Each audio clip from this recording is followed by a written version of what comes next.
Hello YouTube. Today we're going to be looking at a Cobra 29 WX WNST. A friend of mine, would just call him Mr. R. Picked this up at a local flea market for $25. Oh, well, that's what the sticker on the radio says. I'm not exactly sure if he was able to haggle the guy down. But from looking at it, I wouldn't have gave the guy more than 15. I mean, they are good radios, you know. Cobras are really reliable. And I found a few issues with it. He dropped it off and asked if I'd go through it real quick. Well, first thing, I thought it was going to need a new meter. I did get the meter working. The SWR calibrate switch here doesn't like to work. It's got a low corrosion. I already checked the calibrate and all that. It is working. I don't have a signal generator, but everything seems to be okay otherwise. I did find the night watch ain't working. I mean, the power supply is good because you can see part of it is lit up. But I'm pretty sure this got water damage, and that's why some of the switches ain't working correctly, and I had to throw them back and forth quite a few times. It's real dirty too, as you see. I'll have it all cleaned up and nice for him when he comes to pick it up. He also asked me if I'd put some wash-off finals in it. It does still have the original 2078. Don't know if you can read that. But it is good, and it's working. It's doing power plenty good. I checked the SWR meter with an external meter. It's on, right on too. I was really surprised about that. Haven't found any problems with it other than the SWR calibrate signal RF meter switch there. Other than that, we're going to change the final out to a nice, a whole bunch of these right here. Nice match set. Some IRF520s. I usually buy these in big allotments. I've done a few radios, as you can see. There's some missing.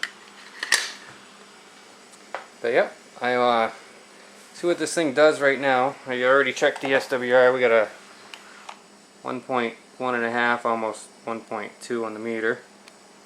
Nice and low. I'm going to see what it does for power for... Alright, we got it on the 5-watt scale. We got a dead key with the mic gain all the ways down. Pretty right on. Ain't bad. It's probably going to have a little swing. I think it's probably been turned up a little bit. I haven't seen any mods done inside of it at all. Yeah, hello. Yeah, it's doing a little... Don't know what that is all about.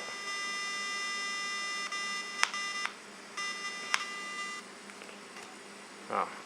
That was just the faceplate wasn't grounded, picking up hum. Okay, we put it on the 50-watt scale here, and we'll see what we got.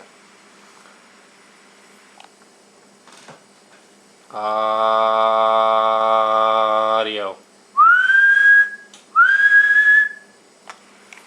Oh, not too bad. Looking about 12, 13 watts for a swing. It's nice and clean. I haven't seen no work done inside of it. Nothing's been changed. Even the I get over to it here. Where'd it go? There it is. Even the audio diode's still intact. Very rare. Usually you see people cutting those out.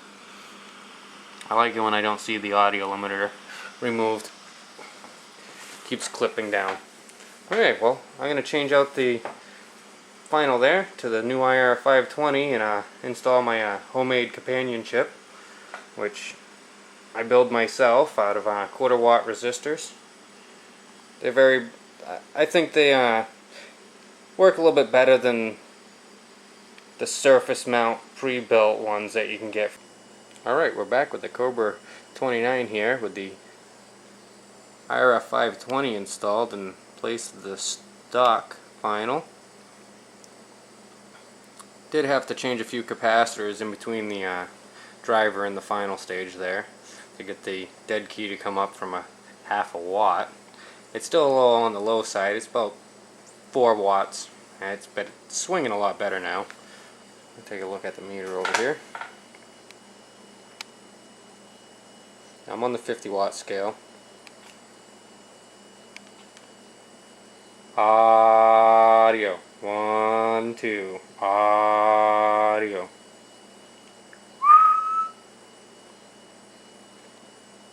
Not bad. You should be quite happy with it.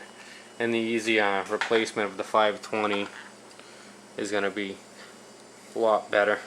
If he ever blows the radio up, whatnot, it's going to be just a quick 2 minutes, change out the final driver there. Should save him time and money in the long run too.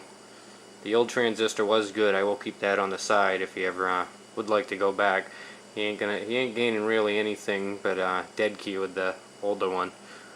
The swing on this one's a little bit better, and it makes it easier for replacement. 7 3s. Happy DXing.